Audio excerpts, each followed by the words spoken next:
جو self love ہے یا سیلف کیئر ہے اس میں ہم نہ صرف مسئلے کو دیکھتے ہیں کہ یہ مسئلہ ہے،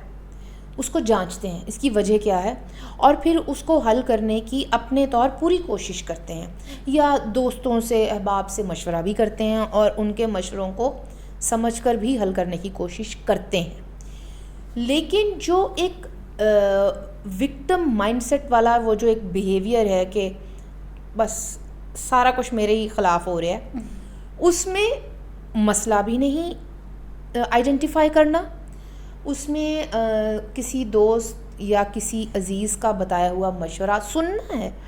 وہ کہیں نہ کہیں ویلیڈیشن بھی چاہیے ہوتی ہے۔ دیکھیے یہ تو بالکل متضاد چیز ہے، کیونکہ سیلف کیئر یا سیلف لو جب ہوگا تو آپ مسئلے کا حل چاہیں گے۔ جب سیلف کیئر اور سیلف لو ہوگا تو آپ ایک سچویشن کی اویئرنیس کریٹ کریں گے، خود کو اکاؤنٹیبل ٹھہرائیں گے،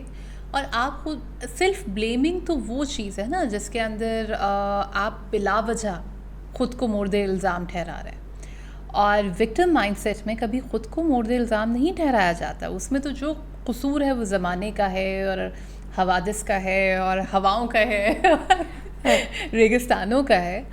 بہت سے لوگوں کو جو وکٹم مائنڈ سیٹ میں ہوتے ہیں، وکٹم ہوڈ ان کی آئیڈینٹی بن جاتا ہے، اور اس آئیڈینٹی سے باہر نکلنا بہت مشکل ہوتا ہے، لہٰذا وہ اس مسئلے کا حل نہیں چاہتے،